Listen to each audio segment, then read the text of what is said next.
It's been a violent year in St. Joseph County. 35 people killed by gunfire. Some of those were suicides, but more than 65 others hurt by guns. And police say it's not slowing down. Thanks to brand new technology and a full-time gun examiner, police and prosecutors say they're arresting criminals faster than ever before.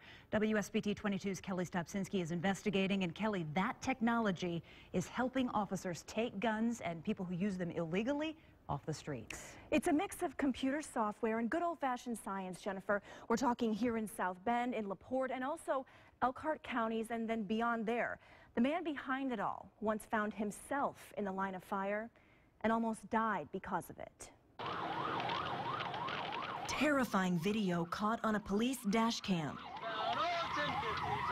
A chase, then gun battle between Christopher Hogan and South Bend Police Corporal Ray Wolfenbarger in 2001. I was actually paralyzed from the waist down. Doctors gave the husband and father a 5% chance of survival. If he lived, they said he would never walk.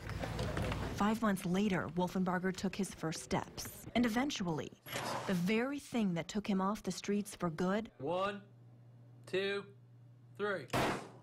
landed him in the department's crime lab as a civilian firearm and toolmark examiner. The biggest misconception is so many people watch CSI and they think that we actually go out on the scenes and then we protect the scenes, we then bring the stuff back to the lab, work it up, and then we actually go out and make the physical arrest. Believe me, I'd love to do it, but unfortunately we don't get to leave the office too often. Take a look at that office. 596 guns in his reference collection, a large tube, also for test-firing guns. Evidence from recent murders and other gun crimes. My main job is examining bullets, casings, and determining whether or not they're fired from particular guns or not. Wolfenbarger says every gun leaves its own unique characteristics on the bullets it fires, like a fingerprint. And that's how he's able to say a bullet came from a certain gun. Wolfenbarger's findings sometimes land him in court. He's testified 77 times, recently in Philip Jean's cold case murder trial from 1988, and a few years back to convict nearly 30 members of the Cash Out Boys gang. We went back to a lot of historical cases and were able to connect the dots, for lack of a better phrase, being able to find shell casings from one robbery, from another shooting, from a homicide, and be able to say that the same gun was used in those different crimes. Police in Goshen say it's keeping people safer there, too. We were able to connect the crimes, that maybe one firearm is used in several crimes, and that may give us more people to talk to. Before Wolfenbarger started in 2005, local police and prosecutors sent gun evidence to Indiana State Police or the FBI for testing. Unfortunately, that takes months, 6 months, 8 months, a year to be able to get that information. Now, Wolfenbarger can turn around a case the same day, and he says technology is helping him and police do more than ever before, like this 3D software. I think it's going to be a lot easier. It's going to look for more information and connect a lot of cases. And a brand new program called GunOps, a database that connects gun and gang-related crimes.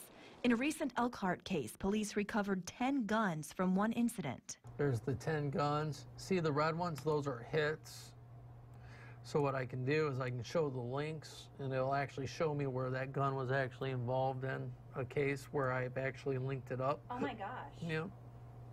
Who's involved, what players we have, all that good stuff. GunOps can also search keywords. At one point in time, we had a white car that kept popping up in a lot of incidents, suspect car.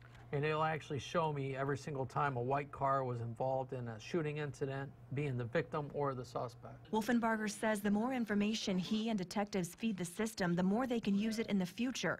He says he's already making lots of connections. But one thing Wolfenbarger's not allowed to make is a mistake. It would end my career. That means that I had made an error, and all the cases that I've worked and all of the times that I've testified would come under scrutiny. Wolfenbarger says he misses working the streets, a career he started in 1997 and thought he'd do forever. That's why you don't hear a radio or anything like that and hear a police radio, because I'm like a dog. I'll start pacing if I hear pursuits. But he takes satisfaction in helping put away criminals, keeping streets safer for everyone. And Wolfenbarger says the work he does is just a small part of fighting crime, that bigger picture. He credits the evidence technicians, the detectives, and the prosecutors who do the rest of the work that actually go out and collect the evidence and help put a lot of these cases together. And Kelly, this is interesting as well. Wolfenbarger doesn't just do ballistics work. No, he doesn't. He's also a tool mark examiner. So, for example, he's linked a specific pair of bolt cutters that were used to break into, say, a shed, to cut a lock on a shed and steal property from someone. So he's been able to match those up. And this is neat, too. He also helped the fatal alcohol crash team in 2006 when a suspect left a fender from the vehicle they were driving at the scene. And that was a deadly hit and run. He was able to match it to the suspect car with 100% certainty, helping get a conviction there, too. I mean, you talk about talent and somebody who's really using their gifts and their talents to do what he's doing. Fascinating work. And what he's always wanted to do, too. Yeah, solving crimes. Yes. Thanks, Kelly.